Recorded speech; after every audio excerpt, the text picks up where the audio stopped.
Olá, amigos do Fórum de GR, muito bem-vindos ao nosso Papo com Especialista. Eu sou Fabrício Souza, estou aqui hoje para vocês para apresentar esse programa muito especial. Hoje vocês vão sentir falta do Leonardo, nos abandonou aqui por uma causa justa, uma questão de última hora, mas seguimos nossa programação. E hoje a gente tem um convidado muito especial. Vocês já viram por aí, né, no thumbnail, nas redes, mas enfim. Só gostaria de, antes de mais nada aqui, comunicar mais uma vez que a gente está na reta final aqui de preparação do nosso próximo encontro presencial, o 4º encontro presencial do Fórum de GR, evento que está previsto para 30 de abril, aqui em São Paulo, no bairro de Pinheiros, mesmo local que foi a última edição no ano passado. Então, não perca essa chance de participar. Esse convidado aqui de hoje esteve lá no passado e vai estar novamente, tenho certeza. Então, não perca a oportunidade, os links vão estar por aqui em algum lugar, nos comentários. E nos sorteios também, já vou deixar o spoiler aí, mas fica com a gente que sempre a gente sorteia aquele brindezinho legal. Então acompanha esse programa até o fim. E o nosso convidado hoje é Ricardo Giovenardi. Muito boa noite, Fabrício. Uma honra estar aqui com vocês novamente. Nossa, minha. Nós já estamos ficando da casa já. O ano passado foi um encontro maravilhoso. Parceiraço do fórum já. Nossa, o ano passado foi sensacional aquele fórum, né? Todos os eventos de vocês, cada ano que passa vocês trazem novidades. Esse ano nós estávamos conversando, viram novidades, né? Muita coisa legal, parabéns. E você sabe que o chamado de vocês é sempre uma honra. Eu venho na hora que vocês pedem, né? Pô, uma honra. Você é de casa, assim, de novo, a gente já agradeceu várias vezes, mas agradeço de novo. Obrigado por participar. A sua palestra foi sensacional. Depois tiveram outros treinamentos que eu não pude participar, mas também ouvi muito bem recomendado. E assim, o tema que... Quem está chegando de Marte agora não sabe o que aconteceu ano passado, né? Você falou lá sobre gestão de crise, né? Mostrou alguns cases muito legais de barragem, de acionamento de emergência. A gente vai falar disso aqui também hoje. Exatamente. Mas assim, o público gostou muito, era parte do tema central lá. E assim, é um tema muito quente para a gestão de riscos, né? Porque o final da gestão de riscos, quando a coisa desanda, é a crise. É a crise. Exatamente. E aí é muito interessante, né? Que as pessoas pensam, o fato de você fazer só uma análise de risco, né? Fazer uma gestão dos riscos, que você vai ficar imune a qualquer tipo e para ali o trabalho, né? E muito pelo contrário, você tem que pensar que a coisa pode sim um risco se materializar, pode dar um problema muito sério e você tem que estar pronto, né? Você tem que estar preparado. E aí que entra o time, né? Que nós falamos muito, né? Entra o time que antes do evento se materializar, ele está fazendo a gestão, ele está fazendo a prevenção, está fazendo os protocolos, está treinando a equipe, está fazendo todos os planos, certificando que tudo vai estar pronto. E se o risco se materializar, aí ele vai colocar tudo em ação, aquele time colocará tudo em ação. É um trabalho muito árduo, né? Um trabalho que muitas pessoas às vezes acham que é só fazer um plano, escrever um papel. Se aproximar mais. Me aproximar mais. Pode puxar ele. O pessoal pensa que é só fazer um papel, um plano, fazer um testezinho e tá pronto. E não é assim. Né? Você precisa voltar, revisitar, testar, treinar as pessoas, fazer um programa de conscientização. Porque quando acontece o evento, você não vai ter muito tempo para você voltar a consultar. Nenhum. E aí o que a gente fala muito na gestão, um bom time de gestão de crise, ele está treinado. Ele está capacitado. Então, ele vai saber responder da forma certa, tempestivo, de uma forma muito natural, muito simples. E, é claro, muitas coisas vão sair do planejado. Sim. E aí também é o grande diferencial do time. Ele vai ter uma grande maturidade de saber trabalhar com as questões que são fora do planejado. Tá. Só isso aqui era só a introdução, viu? Era só o boa noite isso aqui. Tem conteúdo, gente. Você é profissional de gestão de crise. Esse é o título que você se dá. Esse é o título que eu vamos dizer assim, que eu ostento, né? Essa bagagem de quantos meses? Bom, eu tenho 24 anos esse ano agora focado diretamente em gerenciamento de crises, né? Eu falo que a minha primeira experiência foi no Bug do Milênio, a minha primeira crise que eu atuei diretamente, ali o bichinho da disciplina mordeu e eu não consegui mais sair, né? Então foi do Bug do Milênio. O risco que estava em visão ali era o bug. Era o bug, Olha né? só a diferença, né? De você começou em 2000 com um bug tecnológico, vamos chamar assim. Exatamente. tem diversas experiências com barragem, com desastre natural, e hoje está em voga de novo questões tecnológicas, de internet, Exatamente. de rede. Hoje em dia, um time, né, de cyber, ele precisa estar muito bem atenado a como fazer uma gestão de crise adequada. Né? Então, não é somente as crises mais tecnológicas do sentido de estrutura, prédio, um incêndio, um roubo, um sequestro. Muitas pessoas olham para nós, aqui lá no Global Intel, e falam assim, vocês só trabalham com isso? E o que cibernético, né? O que tem a ver? Pô, tem a ver sequestro de dados, né? Tem a ver toda a parte de indisponibilidade do servidor. Não somente um roubo de dados, mas uma indisponibilidade, né? Um colapso de uma máquina. E aí é uma crise que você vai ter que saber tratar. Né? Você vai ter que fazer um planejamento, você tem que elaborar um plano, você tem que saber quais os impactos que aquela companhia ela sofrerá com a queda daqueles serviços, e você tem que atuar da melhor forma possível. Então, todo esse elemento, essa nossa experiência que nós temos para a crise cibernética, ela é muito importante. E eu falei um tempo atrás, até num texto eu escrevi, se o bug do milênio acontecesse com o volume de dados que nós tivéssemos hoje, nossa, nem se compara, né? Nós estaríamos assim muito perdidos, porque naquela época, eu lembro, nós pagamos horas e horas de consultoria, fomos buscar profissionais que já estavam inclusive aposentados, que conheciam COBOL, Fortran, já linguagens que já estavam em desuso, e os caras estavam lá pescando e as empresas foram buscar esses caras, porque falaram assim, cara, você tem que voltar aí para fazer a manutenção no código. Isso naquela época. Volta para ativa. Isso naquela época. Imagine com o volume de dados, com o volume tecnológico, da integração tecnológica que nós temos hoje, passar por uma crise daquela. Esses dias eu estava refletindo, eu falei assim, o esforço seria 3 vezes maior, seria muitas horas. Eu acho que nós não teríamos nem braço e mão de obra suficiente para estar passando. Assim, claro que eu sou muito jovem, né? Você não lembra, eu não lembro. Mas a gente comparando de lá para cá, a gente tinha profissionais. Você já falou que a resposta já deu aí, né? Adiantou.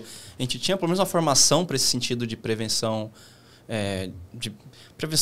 contra uma crise na área cyber comparado com a hoje, como comparando 2000 com agora. Foi uma boa pergunta. É uma boa pergunta essa, né? Naquela época. A solução da crise foi realmente fazer manutenção no código. Então, o grande profissional que precisava naquela época eram programadores. Tá. Eram analistas e programadores. Não tinha questão de invasão, de sequestro que tem hoje. A questão da segurança que nós temos hoje, um problema, também era visto. Né? Estava, vamos dizer assim, iniciando as preocupações com a segurança cibernética, com invasão do sistema. Mas essa crise em específica, o foco dela era arrumar os 4 dígitos, de 2 para 4 dígitos. Para não parar tudo.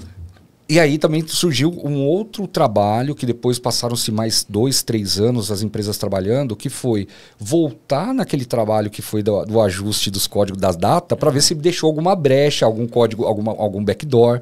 Né? Então, existiram vários outros, depois, elementos dessa crise que perduraram por 2, 3, 4 anos de trabalho. Né? Então, gerou uma mão de obra, gerou um trabalho, demanda de trabalho muito grande durante mais 4 anos após. Porque depois do bug, daí teve...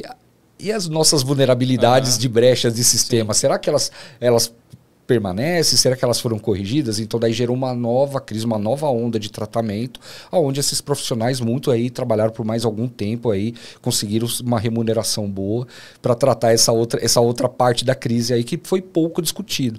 E o que mais dói o coração é o seguinte, né? Nós passamos lá principalmente o ano de 1999, trabalhando 24 horas por dia. Aí chegou o pessoal dos jornais no dia seguinte, no dia 1º de janeiro, o bug do milênio foi um fracasso. Não, gente, não foi um fracasso. Foi um fracasso, um erro, né? Mas assim, o trabalho foi muito bem sucedido, né? Os profissionais trabalharam muito arduamente para não deixar o sistema virar. Muita gente arriscou cargos, perdeu família para que isso acontecesse. Teve muita gente que passou ceia, né, do trabalho lá, do durante a virada, com medo, né, de acontecer. E então, você vinha de área de tecnologia, não? Eu já vinha de área... Minha formação básica é tecnologia da informação. Eu sou tecnólogo em processamento de dados. Você migrou para... apaixonou pelo negócio. Nessa época, daí eu fui para segurança da informação. Após o bug do milênio, daí eu me apaixonei por segurança da informação. Foi aí onde eu comecei a entender, a estudar a segurança da informação. E dentro da segurança da informação, eu comecei a estudar desastre recovery. Uau. E aí foi onde eu migrei para crises mesmo. Daí, Sim, daí eu não olhei só crise, eu tinha vindo do Exército. Aí eu peguei aquela bagagem do Exército e aí eu falei assim, não, acho que dá para ampliar um pouquinho mais o horizonte. E aí eu comecei a trilhar crises corporativas. Isso é muito legal porque a gente fala bastante aqui, a gente foca, claro, o programa é basicamente para profissionais de gestão de riscos. A gente fala muito de carreira, de transição de carreira, áreas pares, mas isso é legal para quem está nos ouvindo, nos assistindo, que também tem pessoas que vêm de outras áreas do mercado que incorporam a área par ou área dentro da gestão de riscos. E crise, né, tem tudo a ver, está linkado com a gestão de riscos. E isso é muito legal. A gente vê muita gente saindo do GR, que a gente chama, para outras áreas, mas também o inverso é muito positivo e pode dar um case desse que você está passando. Exatamente. E essa expertise, né, de trazer esses profissionais, por exemplo, de uma área de negócio que não tem nada a ver com risco, mas ele migrar para riscos, mas como ele conhece muito bem a área de negócio, então ele sabe perfeitamente fazer. A bagagem, né? A bagagem dele é perfeita para ele fazer uma análise de risco. E a parte de crise, por exemplo, nós temos poucos profissionais, por exemplo, certificados pelo BCI no Brasil. Agora saiu uma leva, uma grande quantidade de profissionais foram certificados pelo DRI. Eu fiquei muito feliz, né? Alguns amigos meus tiraram a certificação, fiquei muito feliz. Isso é muito bom para o mercado, isso é muito bom para os profissionais e principalmente para a disciplina, porque o mercado acaba tendo condições de buscar outros profissionais para estar agregando. Mas até uns 10 anos atrás, para você contratar um analista de crise, um analista de continuidade de negócio, você tinha que formar ele dentro de casa. E aí, qual que era a fórmula para você fazer? Né? Pelo menos o que eu usava, eu adotava. Eu buscava aquela pessoa que conhecia muito bem o negócio. Então, assim, aquele cara que conhece muito bem o negócio, saber operar o negócio, você colocar a disciplina de crise, é claro, se ele estiver predisposto a migrar para uma área tão atraente quanto crise, quanto riscos e continuidade de negócio, aí é fácil.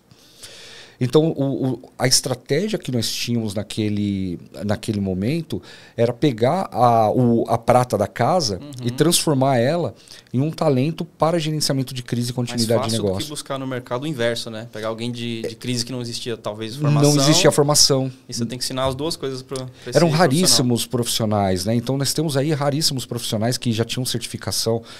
O Wagner Fachin, um grande amigo meu também, aí eu brinco, dinossauro, né? O Jefferson da Darius, né? Então também ele foi um dos pioneiros, vamos dizer assim, aqui no Brasil com certificação. Então era essas moscas brancas que detinham conhecimento e que não conseguiam atender uma demanda tão grande no Brasil, né? Então eles precisavam estar multiplicando, tanto que eles hoje são praticamente multiplicadores. Né? Então isso é muito legal. Então. Viraram instituição, né? E eles formaram. E eu acabei indo no mesmo caminho, né? Então eu vim um pouquinho dessa leva, eu sou um pouquinho mais novo do que os dois, né? Agora chamei eles de velhinho, uma provocação. Chamei eles de velhinho, mas eles são excelentes profissionais, né? E não é à toa que eles estão onde eles estão por causa dessa bagagem que eles adquiriram e pela bastante poeira que eles comeram no meio do caminho. Saiu na frente, tem que ter o mérito, né? Exatamente. E aqui um ponto legal que você até mencionou dos 4 dígitos, né? Comparado aos tempos de hoje, são problemas completamente diferentes. Mas o que eu sempre falo para o pessoal, para quem não tem ideia do que é crise, né? Crise é o que? É no casamento? Calma. Para mim, crise é tudo que é uma concretização de um risco. Exatamente. Então, você tem lá o risco dos 4 dígitos que vai travar um ou todos os sistemas, e você tem outros tantos riscos, que é o caso que a gente falou de barragem, no nosso público aqui maior, a questão do roubo de carga, acidente, outros problemas na logística. A gente até citou, acho que no próprio evento a gente conversou sobre isso. Por exemplo, a pandemia já é um caso clássico, né? Vale a gente relembrar sempre, porque depois a gente vai chegar nesse ponto, muita gente já esqueceu. Mas assim, a gente nessa época ministrou um treinamento em company, né? Que uma das disciplinas, eu fui lá e fingi que eu sabia de crise, né? Eu falei os 2 parágrafos que eu sabia. Mas basicamente é o seguinte, a gente estava no meio da pandemia. Só que eu falei o seguinte, a questão não é só olhar a pandemia como crise. A crise aqui que você tem que observar, veio um fator externo que parou o teu negócio por 1, por 10. Na época, eu acho que tinha alguns meses. Mas que parou por anos a tua operação. Aqui em São Paulo, a gente teve casos bem corriqueiros, uma enchente. Teve uma enchente que parou a cidade por uma semana. Uma greve de ônibus, aquilo... Né, a gente não estava e ainda não está preparado para isso. Ainda esses dias a gente teve casos aqui de enchente de novo, que alguns bairros ficam isolados, tem gente que não consegue sair para trabalhar. É claro que com a questão do home office isso já ficou melhor, algumas empresas já aprenderam e se adequaram, mas de forma geral o que eu gosto de falar para a galera é crise é tudo aquilo que vai parar o teu negócio. Exatamente. Aí você vai ter que fazer suas medidas, se é por tempo, se é por impacto financeiro. Exatamente. Né? Acho que eu tô na linha. Tá perfeito, tá perfeito. Tá, Meus 2 parágrafos estão corretos. Não, você foi muito mais do que 2 parágrafos, você deu uma aula aqui, agora foi perfeito. Mas agora Tô o andando ponto, com gente que sabe. o ponto legal que você trouxe foi que chamou a atenção, que é realmente nós temos uma memória muito curta. Uhum. Né? As pessoas falam muito assim, o brasileiro tem memória curta. Eu arrisco a dizer que não.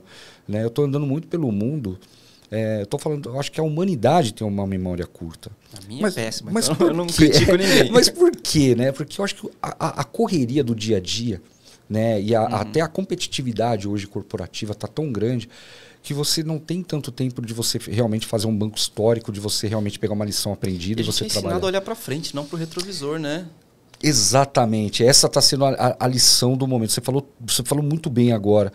Só que eu coloco uma frase no meu livro que eu falo, né? Aprender com o passado para você evoluir e melhorar e fortalecer os seus protocolos futuros. Uhum. Né? Então, até tem um Deus, né? Na literatura, o Janus, que a figura dele é olhando para frente e olhando para trás. Uhum. Né? Tanto que é um Deus que muitos profissionais de continuidade de negócio utilizam ele como um norte, né? Uma inspiração. Porque se você não olhar para trás, você não vê o que você errou, no que você sangrou lá atrás com as suas crises, fatalmente lá na frente você vai passar por uma crise igual ou muito parecida e você terá os mesmos impactos, você sofrerá os mesmos impactos. Então é muito importante fazer sempre uma visita ao passado para ver o que foi de errado lá atrás, o que foi de insuficiente. Eu até não gosto muito de usar essa palavra, o que foi de errado, mas eu gosto de usar muito. O que foi de insuficiente no protocolo para hoje você estar melhorando ele e você não sofrer com os mesmos erros. Né? Você falou das enchentes, você pode ver que é muito cíclico aqui em São Paulo. Uhum. Né? Entra ano, passa ano, nós sofremos os mesmos danos, os mesmos paradas no processo. Já foi muito pior, né? Pegar 20 anos atrás. Já foi. Nós estamos hoje muito bem. Né? Não só São Paulo, como as outras grandes capitais, né? Elas melhoraram muito. Uhum. Mas ainda nós não estamos fazendo uma lição de casa, que eu acho isso, inclusive, um desperdício de talento, que nós temos profissionais muito bons nas defesas civis, mas eles estão ficando cada vez mais focados na questão da resposta. Tá. E quando você só foca na resposta, obviamente eles são muito bons, são profissionais, inclusive, que são oriundos de polícia militar, do corpo de bombeiro ou de qualquer outro tipo de força de resposta, de pronta resposta. Então aquilo já está no DNA deles, daquele profissional. Eu sei porque eu vim do exército, então assim, uma coisa que a gente treinava muito era resposta, prontidão. Uhum. Né? Agora, e a prevenção? Aí quando você vai para outros países onde passam por crises tão sérias, severas quanto as nossas, e você vê que as defesas civis elas estão investindo cada vez mais em prevenção, então, ou seja, no período que antecede um período de chuva, existe um grupo de trabalho fazendo um mapeamento de risco, pegando todos os mapas de riscos, fazendo as estratégias para com que a cidade não pare. Não é só questão da evacuação, aqui não é só que a evacuação é o último elemento, é a última linha de defesa. Uhum. Agora, quando você usa estrategicamente uma defesa civil, por exemplo, para você não só garantir, salvaguardar as vidas das pessoas no momento de crise efetiva, ela se materializou. Uhum. A chuva chegou, um incêndio ou uma seca. Agora é sobrevivência. Uhum.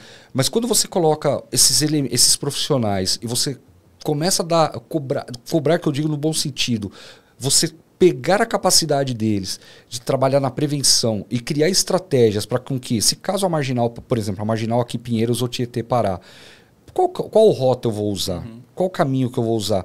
Qual que é o colapso que eu vou causar num dia, por exemplo, de véspera de feriado?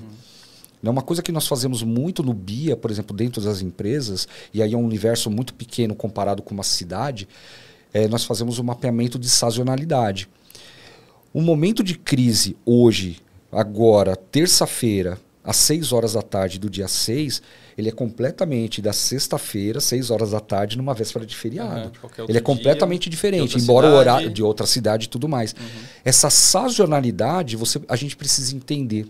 E quem conhece muito bem isso? São esses profissionais que atuam nas respostas.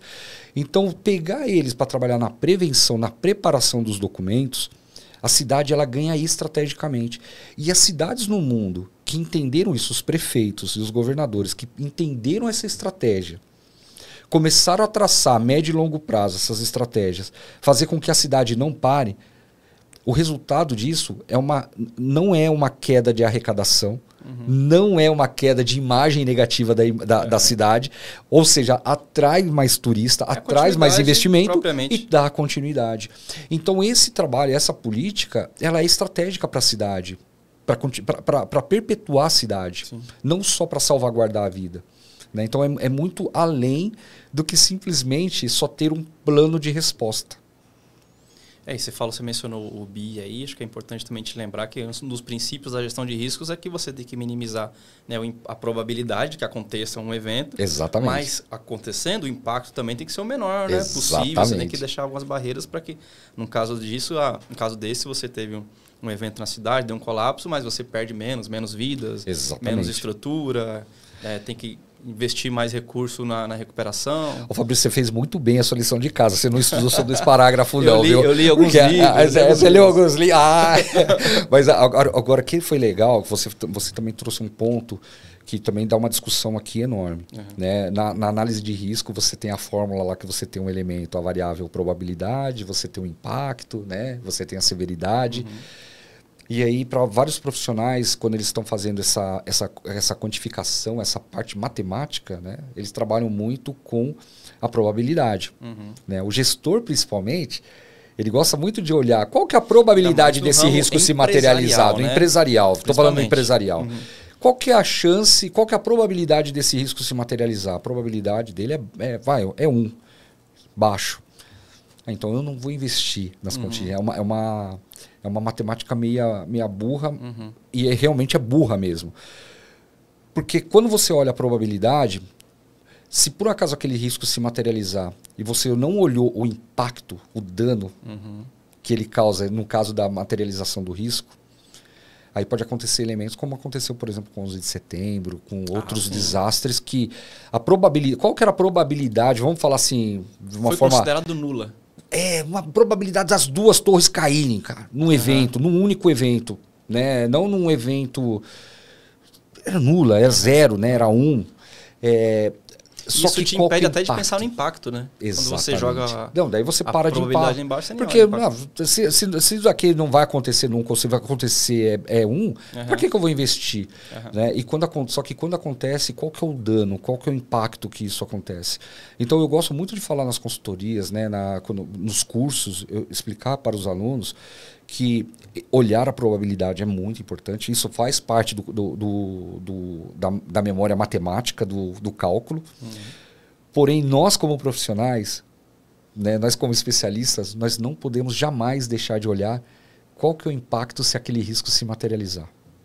Qual que é o dano, qual que é a severidade que vai acontecer, seja para o negócio, seja para a vida de pessoas, seja para a comunidade, né, daí falando para a cidade como um todo. Qual que é o impacto que isso vai acontecer, que isso vai gerar? E aí, quando você olha isso, o BIA, matematicamente falando, ele passa a ser um norte para você. Mas ele não passa a ser uma verdade absoluta. Também tem muita questão do critério de quem está avaliando. Né? Exatamente.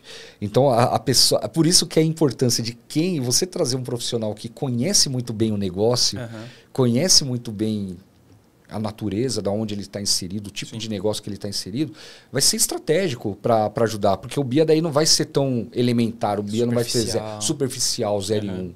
Tá? Então isso daí vai ser muito bom. Ele vai ser excelente, aliás, diga-se de passagem. Essa experiência da pessoa trazer a sensibilidade do profissional, do analista, para a análise do cenário ao qual ele está inserido. E foi até o item, o mote do ano passado do fórum, né? Que foi a humanização.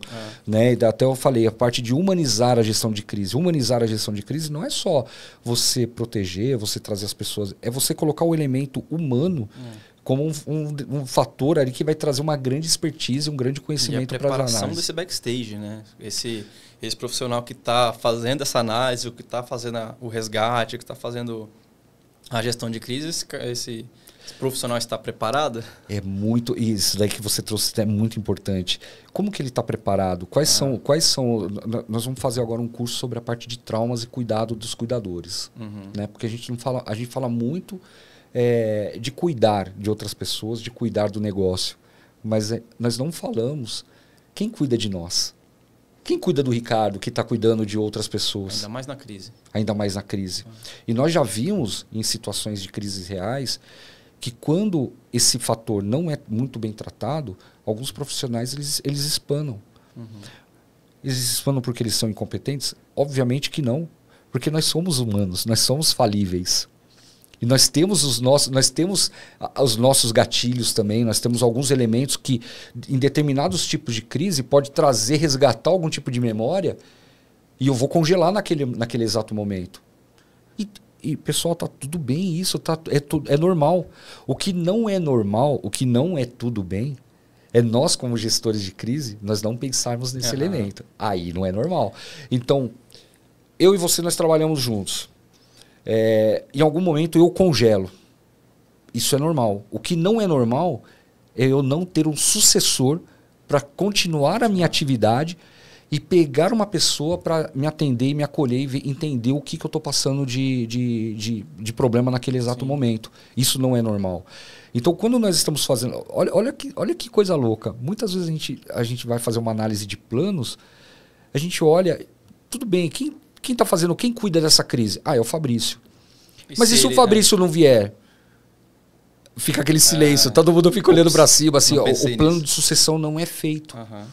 E nós estamos vendo, e nós vimos em várias crises reais, que, por exemplo, quando acionava um plano de emergência dentro de uma companhia, ou dentro de uma cidade, dentro de uma comunidade, e aquela pessoa que era responsável por um determinado tipo de atividade, ela não estava presente, ou ela não estava disponível, ou pior, ela não tinha condições psicológicas de estar trabalhando aquilo, porque às vezes ela ou alguma pessoa da família dela estava inserido na crise.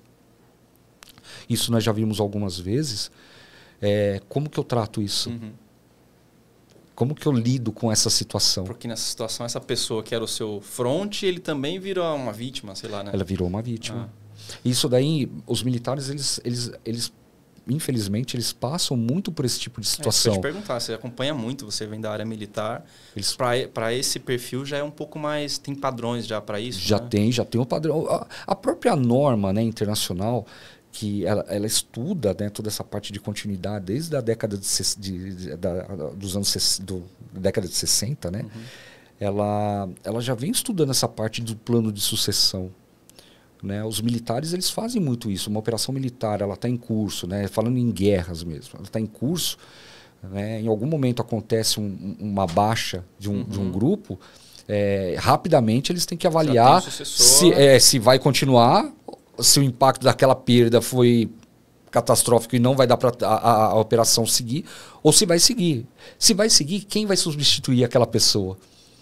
Então, muitas vezes uma pessoa ela tem que conhecer a atividade da outra, porque ela é o sucessor da outra. Se caso morrer, a outra assume a atividade. Ela tem a atividade dela, mais uma outra atividade. Sim. Então, essa é uma herança que nas normas de continuidade de negócio nós falamos muito, são o plano de sucessor.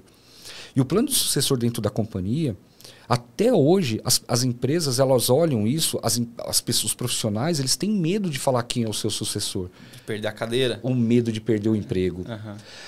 E aí é o erro do gestor de RH, que ele tem que falar o seguinte: cara, você tem que ter um sucessor, porque você vai ter que crescer na carreira. Aquela máxima, né? Que é quem não...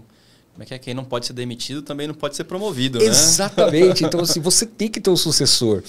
Então, a primeira coisa que eu faço quando eu assumo qualquer gestão, quando eu assumia, né, quando eu estava trabalhando para outras empresas como funcionário dedicado, a primeira coisa que eu chegava como gestor... Quem é meu 02? Quem é meu 02? Eu já escolhia. Pelo menos 6 meses eu fazendo um processo de avaliação de quem que seria o meu potencial sucessor. Quando eu escolhia, eu já declarava que aquela pessoa era aquela minha possível sucessora. Declarado.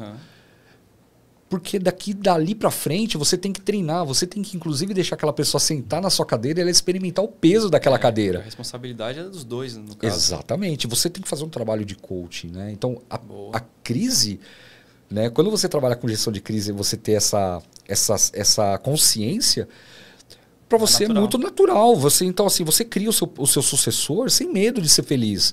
Né? O seu gestor vai falar assim, nossa, você está treinando, a pessoa sabe mais do que você, sabe mais do que eu, então eu estou fazendo o meu trabalho bem feito, porque se eu sair daqui amanhã, você não vai ficar refém da minha situação. Isso daí é muito legal, porque você cresce também. Né? Você cresce muito isso.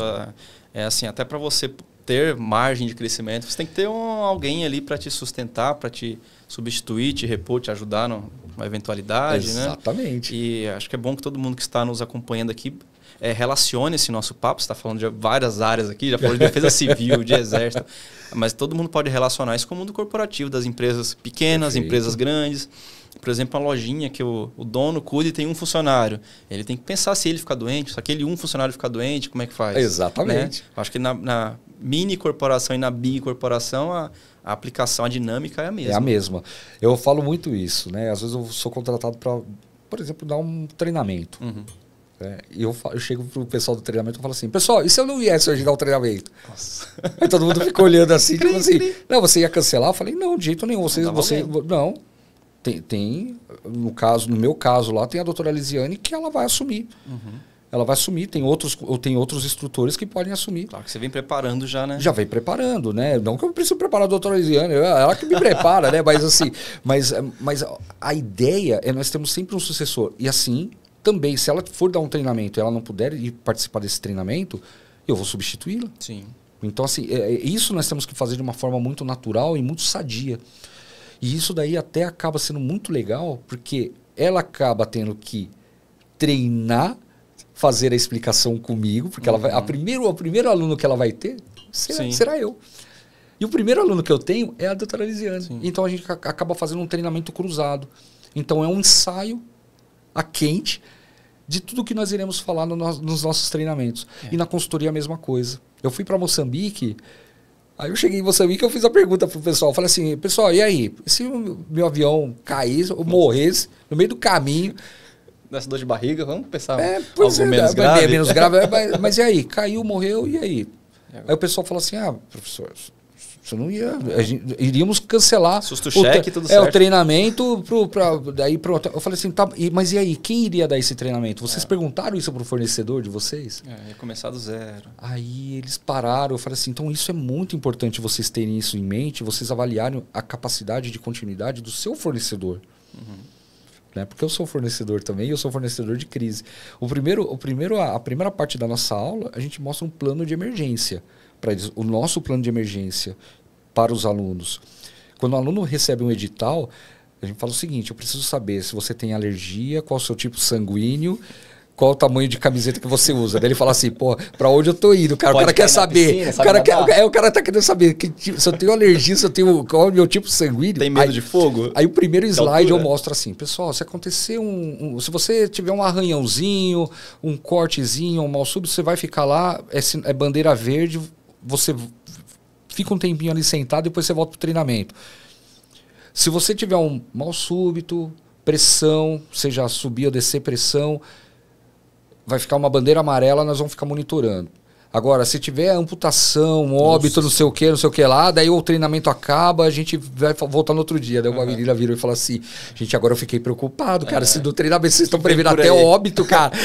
Eu falei assim, não, gente, isso faz parte do nosso cronograma e nós precisamos mostrar para vocês que nós estamos preparados também para o pior. Nós queremos o melhor. Sim. Mas a gente tem que se preparar. Então, assim, no primeiro slide, isso daí. É a primeira lição, né? É a primeira lição, até para eles como instrutor.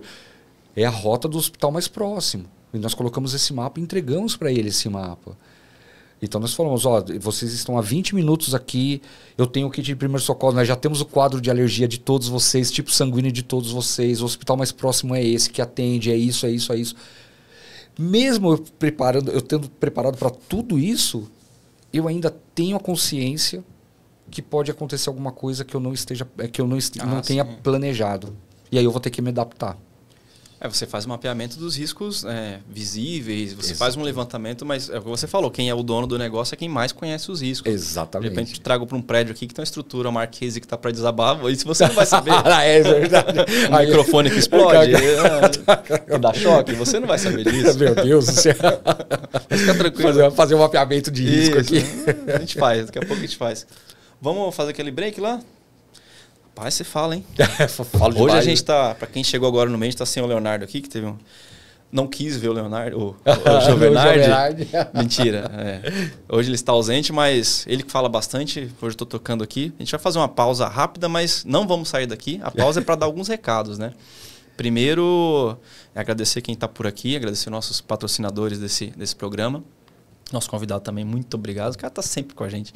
E falar que a gente tem aí para quem fazer aqueles 3 Cs, né? Já que está aqui assistindo o vídeo ou ouvindo áudio também. Se você está assistindo, logo que tiver o fim da publicação desse vídeo, vai ter em áudio no Spotify e todas as plataformas de áudio. Então, nosso muito obrigado. A gente vai fazer um sorteio aqui de alguns presentinhos, né, para quem está com a gente. Mas só que tem a regra, tem que ir lá no LinkedIn ou Instagram, ou os dois. Né, vai ter uma publicação com a foto do convidado aqui, falando desse programa. Então, você vai lá, comenta, compartilha, curte. Minimamente tem que ter seu comentário lá e o seu like na postagem. Então, faça isso e automaticamente você vai estar concorrendo. O que a gente sorteia hoje, hein? 1 ingresso. Isso, a produção cantou aqui. 1 ingresso. Isso. 3 ingressos? O pessoal tá muito generoso. 3 ingressos? 3 ingressos por fora. Até eu vou participar lá do sorteio. Tá ficando difícil. Tá acabando. Ó, e quem não ganhar, gente, corre que estamos aí já próximo do evento. Ano passado a gente esgotou as vendas, felizmente, graças aos painelistas. Foi muito bom. Então, assim, casa cheia e recomendo que todos vão, a gente se encontra lá. Então, vai lá, LinkedIn ou Instagram, comenta a publicação que vai estar com a fotinha aqui do Giovernardi, minha fotinha também. Comenta lá, marca o Giovernardi. Qual que é o arroba? O arroba rgiovenardi. Rgiovenardi, tudo junto. Giovernardi. Tanto no Instagram quanto no LinkedIn. Quer marcar Global Intel também? Global Intel também. Global Intel Brasil. Global Intel Brasil. Marca os dois lá. E aí você vai estar concorrendo aos ingressos pro fórum, que a gente vai sortear em uma live a qualquer momento. E vou dar também um kit que eu ainda tenho aqui, que eu guardei. Olha só. Na verdade, um combo dos livros do nosso convidado. Se dá pra ver legal aí. Acho que dá. Aí, dá pra ver legal. Tá bom, dá pra ver legal. O gerenciamento de crises corporativas são 3 volumes. São 3 volumes. Eu estava achando que eram 4, não foi não. São 3 volumes. Já li os 3, aqui deixa eu ver se é o meu. Se for o meu, não vale. O meu tá autografado. Eu trouxe aqui para os nossos convidados e eu trouxe mais um presente. Você vai hoje sortear mais um presente. Uma camiseta exclusiva. Pra mim. Uma camiseta exclusiva da Global Intel. Dessa aí? Vai ser. Só que a bege, a Coyote, né? Coyote. Que eles gostam, né? Quer mostrar aí? Eu já vou botar aqui, por favor, mostre. Tenha a honra de mostrar para nós. Trouxemos uma para você. Veio até que no Embornal. Olha só, um bornalzinho aqui. E trouxemos uma camiseta da Global Intel. Gerente de crise. Rapaz. Camiseta novinha. Aí, Angélica, a gente já pode tirar. A gente pode tirar um daqueles ingressos então e troca pela camisa. Ela é exclusiva para quem faz o curso. Linda, então aqui é um bypass. O cara não fez o curso e vai ganhar a camisa. Vai ganhar a camisa. Linda, coisa linda. Obrigado, a gente essa agradece daqui, demais, olha. E eu trouxe uma para pro nosso amigo. Isso. Então eu vou com ela no próximo curso que eu faço questão de estar lá com vocês. Deixar aqui, né? Boa, ó, bacana, hein? Presentaço, hein? Presentaço. Viemos com bastante novidades. E esse daqui é um pet para você. Um pet da Global Intel. Um pet emborrachado da Global Intel. E adesivo, ó, que bacana, galera. Corta para cá, produção. Tá aí? Tá no lance aí? Nossa, coisa bonita. Igual essa aqui que tá no peito. Ó. Coisa linda. Exatamente. Isso aqui eu vou botar no boné. Coisa top. Muito obrigado. Trouxe bastante presente. Nossa. Veio com sacola cheia. Os adesivos também, legal, bacana. Então fica a dica aí dos livros. Tá na Amazon, né? Tá na Amazon. Tá na Amazon, quem quiser. E também vai ser presenteado hoje aqui. Vai ter esse benefício. Exatamente. Muito legal, muito bacana. E assim, se você quer aprender um pouquinho sobre gestão de crises, além do que a gente está falando aqui, esse mega papo, tem algumas lições, uns cases aqui também muito legais. Algumas até dicas assim, de como ele fez, né? Exatamente. Um passo a passo, né? O bizu. Exatamente. Ele tá bem assertivo no bizu. Você falou bem. Ali já ia cortar caminho já. Já ia cortar caminho. Tinha muito livro de continuidade de negócio de gestão de crise com toda a metodologia. E muito inglês, muito americano, Muita literatura estrangeira, né? Aí quando eu comecei a primeira coisa eu falei, eu vou dividir em 3 etapas, porque daí fica mais fácil, fica mais acessível o preço, né? Também a minha preocupação é com que o preço fosse acessível. Sim. Né? Então, você dividir em 3 etapas, você facilita a vida do leitor. Esse mês eu tenho dinheiro para comprar, eu compro um, o mês que vem eu compro outro, e assim ele consegue comprar a coleção toda muito tranquilo. Né? É uma leitura fácil. É uma leitura fácil, e aí você falou bem, eu trouxe o bizu. Né? E é claro, a referência bibliográfica, ela ajuda muito, que aonde ele buscou toda aquela... para construir esses bizus. Né? Daí tem na referência bibliográfica. A fonte vai aí beber você lá. vai lá, você tem a fonte toda, então a gente não segura informação nenhuma. Nenhuma. No primeiro livro tem até modelo de 2 planos, né? Tem um de ameaça de bomba e tem um de vazamento de amônia para centro logístico refrigerado. Né? Então, é claro, é um modelo, é um template, a pessoa pode ajustar de acordo com a realidade do negócio dela, mas para ela ter um norte para onde ela começar a construir o plano dela. E aí aplica para outros mercados, outras crises. Para outros cenários e tudo mais, exatamente. Legal. E hoje, assim, nesse cenário, a gente estava num bate-papo aqui antes. O que hoje representa assim, a macro escala? O que é um risco hoje no Brasil? A gente passou por um período terrível aí de pandemia, todo mundo, né, teve impacto menor ou maior, mas todo mundo sofreu um pouco com isso. E hoje a gente estamos livres de problemas? O que é um cenário hoje problemático para a gente? Olha, hoje o pessoal estava muito focado em chuvas, né? Até pouco tempo atrás. Chuvas, deslizamentos. Né? Deslizamentos e tudo mais. Principalmente aqui em São Paulo está fazendo um trabalho muito forte, né? Como nós falamos no começo. Principalmente em cidades onde tem um risco, inclusive com instalação de sirenes. Né? Isso é uma coisa que... Em São Paulo? Em São Paulo, né? Em São Sebastião implantaram sirenes, né? Em outros locais com muito risco geológico, então eles implantaram as sirenes para se caso tiver algum tipo de risco de deslizamento, a sirene toque e a comunidade ela consegue sair. É muito parecido com situações ou de barragem ou então de indústria química, por exemplo, que tem vazamento químico, né, e tudo mais. Então, São Paulo está fazendo um trabalho muito grande, muito bom, e até está sendo muito interessante que não é só o trabalho de implantar a sirene, mas tem que fazer um trabalho de conscientizar a comunidade. Treinar a comunidade. Então, eles estão fazendo um trabalho muito legal, muito bacana. Eu acompanhei de longe, né, pela mídia. E ali é interessante porque, como eu vivo hoje, desde 2019, hoje eu sou de São Paulo, nasci em São Paulo, mas hoje eu moro em Minas Gerais, eu estou morando na cidade de Mariana. Então, nós vimos os 2 últimos desastres que tiveram com barragens, né, que foi tanto na cidade de Mariana e foi em Brumadinho. Um dos elementos que muito se estuda desse pós-desastre é o acionamento ou não acionamento de sirenes. E agora está tendo uma discussão muito forte que pessoas que moram nessas áreas gerou um trauma. Tocar uma sirene numa comunidade que mora perto de uma área de risco como essa, assim como, por exemplo, em São Sebastião, algumas pessoas ficaram traumatizadas com chuvas e algumas pessoas ficaram traumatizadas com outro risco, que é o risco de barragem. E isso precisa ser pensado e precisa ser trabalhado. Então, ou seja, não é só simplesmente colocar um poste de sirene com um medidor lá que vai tocar. É um trabalho muito mais amplo, né? Agora, o que eu vejo em outros lugares, em outros países do mundo, a sirene nunca foi deixada de ser instalada. Certo. A sirene nunca foi o processo de testar a sirene nunca foi deixado de lado. Porque o risco, ele existe lá. Então, nós não podemos tampar o sol com a peneira. Né? Eu não colocar uma sirene porque pode gerar algum tipo de trauma ou desperta algum gatilho traumático nas pessoas. Eu não colocar esse elemento de autoproteção porque eu tenho um trauma. Não é assim que se trata o risco, né? Esse risco ele vai ser tratado como? Com uma política de ajuda psicossocial dentro da comunidade, entender a comunidade, também. De educação. Não é a educação, né? O processo de conscientização ele tem que andar paralelo, mas é um processo que tem que ter um trabalho de saúde pública muito forte dentro das comunidades e entender qual que é o trauma que gerou dentro daquela comunidade. Então, não colocar uma sirene, você tá cometendo os mesmos erros que nós falamos lá atrás. Nós não aprendemos nada com o passado. Não tem uma sirene para tocar, para alertar se caso um risco se materializar. Aí eu estou falando de barragem, de morro, de talude que vai romper e assim por diante. Eu não coloco essa sirene. existe um deslizamento ou um rompimento no meio da madrugada e aí eu perco diversas vidas por falta de elementos de autoproteção. Então não é assim que se trata um risco, né? Principalmente esse gatilho traumático, é colocar profissionais para escutar, ouvir as comunidades, conversar com as comunidades, entender as limitações de cada um deles e aí os técnicos, né, os especialistas vão fazer o que eles sabem fazer de melhor, que é treinar, fazer os protocolos, treinar a comunidade, treinar as crianças e deixar eles livres para fazer de uma forma muito humanizada. Esse é o verdadeiro trabalho. Agora, o que nós estamos vivendo hoje, nesse exato momento, até no dia de hoje dessa aula conversando, é a dengue. E nós esquecemos... O bom e velho mosquitinho. O bom e velho mosquitinho. Bom não, né? Bom velho. Não, mal, né? Só velho, né?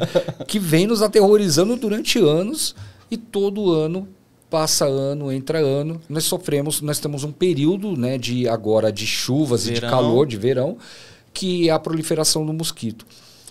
Só que agora, o que aconteceu desse ano de diferente novamente? Nós preparamos alguns protocolos maiores. Hoje, por exemplo, o Estado de São Paulo anunciou que levou uma faixa para nível de alerta de emergência. O gabinete de crise lá de emergência está mobilizado, eles estão monitorando, eles estão fazendo várias forças-tarefas por várias localidades do município, do estado de São Paulo, para atacar esse problema. Então nós precisamos ser realmente preventivos, nós precisamos fazer um trabalho de estudo, né? Agora nós temos a tecnologia. Hoje de manhã eu estava vendo a reportagem, os drones vão estar apoiando o mapeamento dessas áreas. Talvez o ano que vem nós teremos aí um estudo muito mais robusto, porque o ensaio desse ano vai ser muito bom, né? O aprendizado desse ano vai ser muito bom. Porém, o índice de mortes de contaminação dentro do estado está ficando cada vez mais alto. Alarmante. E dengue, assim como a Covid, não é um só elemento, né? No começo da Covid, você lembra? Não tinha álcool em gel, as pessoas não queriam nem sair de casa. O álcool em gel inflacionou o preço, era a solução. Só que não se combate uma doença, né? Uma epidemia dessa forma com um somente elemento mitigador, né? Então você tem a verificação de água, você tem repelente, você tem a higienização, você tem o combate, você tem que passar veneno na comunidade. São vários elementos. E como sempre a questão colaborativa, né? Se todo mundo fizer seu trabalho, a coisa, né, se extingue muito mais rápido. Exatamente. Assim como foi o Covid também, fica em casa, usa máscara, passa gel em tudo. Exatamente. A dengue, a gente já sabe há muito tempo que é a mesma coisa. Trate o seu quintal, né? Faça a sua parte primeiro. E olha só como é interessante, né? A dengue pode parecer não é que nem a Covid, né? A dengue mata, né, gente? A dengue é uma doença... E números também alarmantes, né? Então ela mata, é uma doença séria, né? A chikungunya, né? A zika, não são doenças simples. Eu vou ficar lá em casa uma semaninha e depois eu volto, né? Contrário da Covid. Não, senhor, né? Não, senhora. É um problema seríssimo. A única coisa que nós estamos herdando hoje é que, por exemplo, nós temos uma capacidade de trabalhar em home office que hoje as empresas, por exemplo, se ela perceber que tem um alto índice de funcionários que pode estar em área de risco ou que não podem trabalhar, eles vão trabalhar de casa. Ou eles trocam de lugar, enfim. Hoje a mobilidade de trabalho de remoto nos favorece muito. Facilita. Coisa que antes da pandemia, para nós, era raríssimas as empresas que estavam preparadas nesse nível. Então, é muito importante nós usarmos essa lição aprendida e hoje, essa capacidade, para saber o que nós vamos fazer. Realmente, os seus funcionários, aonde é a concentração dos seus funcionários, onde que eles moram? Por exemplo, o maior número meu de funcionários mora na Zona Leste. A Zona Leste hoje, como que está no quadro de pessoas contaminadas? Está alto. Então, ali a empresa, o seu comitê de crise, já tem um indicador já que pode ter uma parada do seu negócio. Então, você já começa a trabalhar. Né? Tem empresas que cogitam até falam o seguinte: olha, vocês não querem, vamos pegar pessoas chaves do processo, colocar em hotel num determinado período do ano, da semana ou do mês. São estratégias que cada um, não existe certo e errado. São estratégias que, com os dados na mão, com esse mapeamento, você consegue antecipar muitos dos seus protocolos. Então, a dengue hoje, no dia de hoje, é um problema seríssimo que nós estamos atravessando, enfrentando, e que as empresas precisam estar muito atentas. E aí tem outros problemas. Acho que a questão também é essa, né? A gente tem um risco iminente que está tá à tona, mas os outros não foram embora. A gente tem a questão cibernética, quem é da logística tem os problemas de segurança. Nós temos roubo de fraude, né? O roubo de mercadorias. Nós temos vários problemas, né? A crise... E olha só que interessante, né? Uma coisa que eu passei muito na minha vida. Às vezes eu estava atuando numa crise de um determinado tipo de natureza e 2 horas depois surgiu uma outra crise que não tinha nada a ver. Uhum. E como que você trabalha? Daí o seu time você vai ter que dividir para conquistar. Uhum. Você vai ter que dividir o time. E o processo de dividir o time, se você também não treinar isso, você gera conflitos internos muito grandes. Então, por exemplo, no dia de hoje, nós estamos falando, por exemplo, de dengue. Alguma empresa no Brasil pode estar sofrendo nesse exato momento com insuficiência de mão de obra. Uhum. E aí você trouxe uma coisa agora que foi legal, que essa empresa, o fato dela estar passando por uma crise de dengue, de funcionários, significa que ela não vai passar por uma crise cibernética. E quem vai tratar essa crise cibernética? Ela tem um fornecedor mapeado que vai atender ela num determinado, ela tem pessoas mapeadas que vão atender aquelas pessoas chaves para o processo. Então, isso não foi raro acontecer na minha vida, de eu estar tratando uma crise e no meio daquela crise, toca o telefone e fala assim, Jovenade, preciso falar com alguém precisa falar com você. Agora eu não posso, que eu estou tratando uma crise. Não. É um outro problema que surgiu. E às vezes é de uma natureza completamente diferente, que a sua linha de raciocínio, se você não tiver muito ali, colocar a bola no chão e respirar fundo, você pode dar direcionamentos errados para o seu time. E aí, Fabrício, sabe o que foi o fator de sucesso em situações como essa? Confiar nas pessoas que eu trabalho. Que é a questão que a gente falou aqui do preparo, de deixar um suplente, um substituto. Fabrício, vai lá e trabalha. Mas, Jovenade, vai lá, cara, trabalha, vai lá. Eu tô com você. O que você precisar, eu te apoio aqui, mas eu não consigo focar. Confiar no seu time vai ser um fator de sucesso muito grande. E aí uma dica para os gestores, né? Nós fizemos um treinamento ano passado, né? Nós fizemos um treinamento, né? Fizemos, mas eu faltei. Você voltou, mas foi muito bacana. Né? Nós falamos isso para o time lá no treinamento. Nós falamos assim, sabe quando vocês percebem a maturidade do time de crise? É quando eles estão, por exemplo, num simulado, num evento, assim, num teste, e alguém faz alguma coisa errada.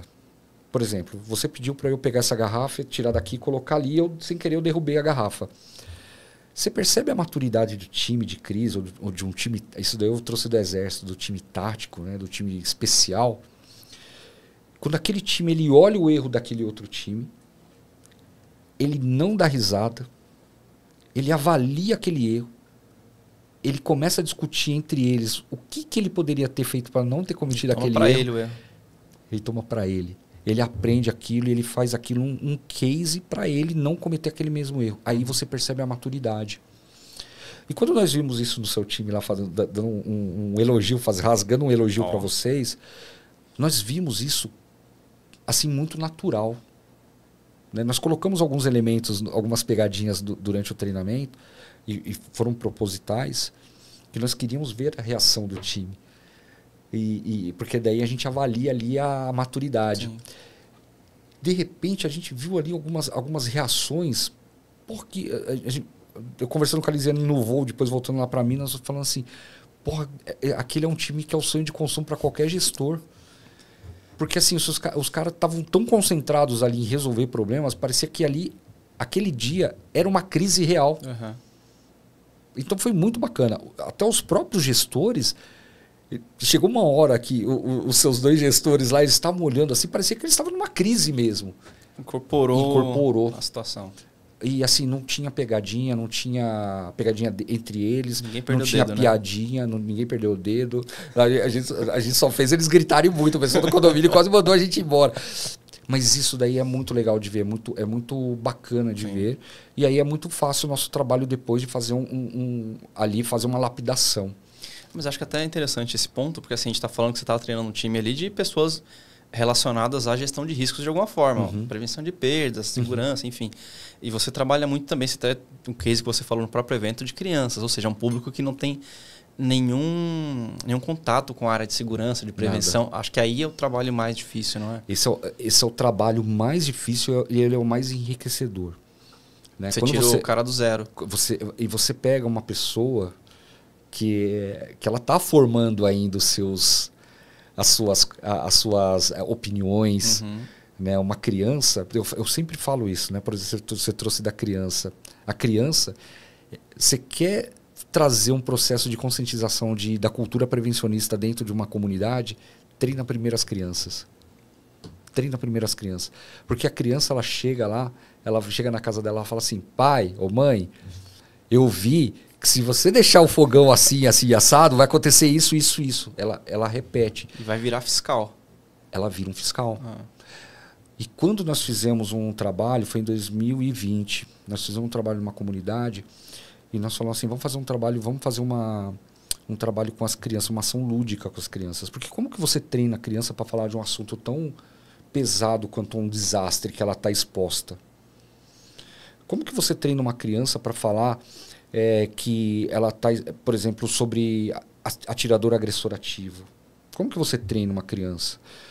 Né? Algumas pessoas fizeram algumas consultas com nós e falaram, não, nós gostaríamos que vocês lá da Global Intel treinassem todas as crianças. Eu falei assim, treinar todas as crianças é errado, nós não vamos fazer isso, porque vocês vão estar jogando dinheiro fora. O que nós temos que treinar são os professores. Porque o professor, ele é uma âncora de confiança da criança. A criança, você acha que vai confiar no Ricardo Giovanardi, que chegou do nada, louco, desceu barbudo. De um disco barbudo lá, do louco, todo tatuado, vai confiar nesse doido ou vai confiar na professora? Na tia. Vai confiar na tia. Então, quem que você treina? A tia. Então, quando você está fazendo um trabalho de conscientização de riscos dentro de uma escola... Isso não é fantasia, não é Iraque, não. É Rio de Janeiro, né? A gente tem aqui, casos tá aí aqui, não é longe. Assim. Exatamente, é dia sim, dia sim. Isso não é longe de nós. Então, quando você vai fazer um trabalho desse, você treina o quê? Você treina as crianças, você treina os professores. E quando você treinou os professores estão na mesma página, aí você faz uma ação lúdica para materializar aquilo que eles vão ensinar as crianças. E nesse cenário também você não pode fazer um simulado, né? Ou faz simulado de evacuação com as crianças. Tem protocolos para você saber conduzir a evacuação das crianças do estabelecimento, do local. Não é fazer um processo de evacuação de criança é completamente diferente com adulto. Criança desgarra, gente. Se você não virar um polvo ali na hora, ali com 1001 braços ali, a criança vai para tudo que é lado. Então você tem que colocar um procedimento para você disciplinar as crianças, elas saírem de forma ordenada e controlada. Então tem vários protocolos. E quem vai conduzir isso? Vai ser o tio que chegou barbudo, louco? Não, vai ser a professora ou o professor. Então, treinar esses elementos, treinar as crianças, o ganho que nós temos na cultura prevencionista é tão grande, tão alto, que a comunidade ela se beneficia isso de vários outros tipos de cenários de risco.